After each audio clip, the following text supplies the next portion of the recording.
இதுதாங்க நம்ம நர்சரி.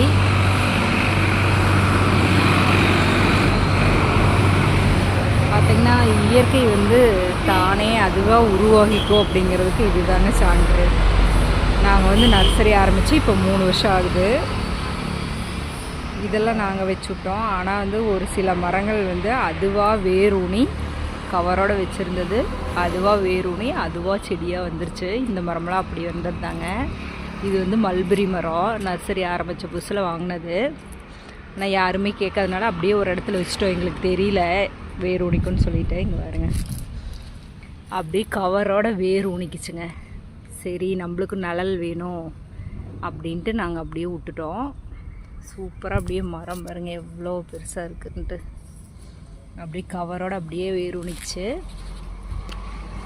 அப்புறம் பார்த்திங்கன்னா இந்த செடியும் அதே மாதிரி தான். ஆனால் எங்களுக்கு ரொம்ப அழகாக இருந்ததுனால எடுக்கிறதுக்கு மனசில் அப்படியே வச்சுருக்குறோம். பாருங்கள் இயற்கை வந்து எவ்வளோ அழகாக இருக்குது.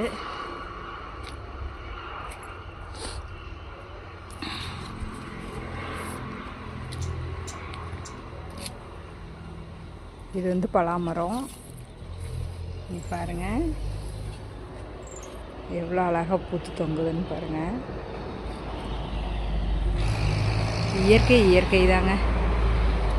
பாருங்கள் எவ்வளோ அழகாக இருக்குது.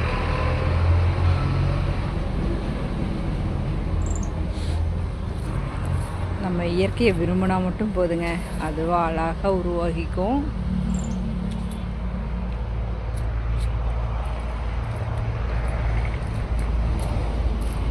மானஸ்டா பாருங்கள் பெரிய சைஸு.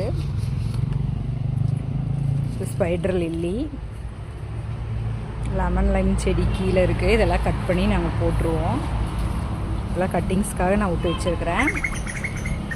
மானஸ்டா அதுலேயே வந்து ரொம்ப பெரிய சைஸு செடி, நல்லா உள்ள பெருசாக இருக்குது. இது கட்டிங்ஸ்க்காக வச்சுருக்குறோம். இந்த செடி பேர் எனக்கு இன்னும் தெரியலைங்க. எவ்வளோ பெருசு போயிருக்குன்னு பாருங்கள். சும்மா இன்டோராக வச்சா அவ்வளோ சூப்பராக இருக்குங்க. Happy gardening.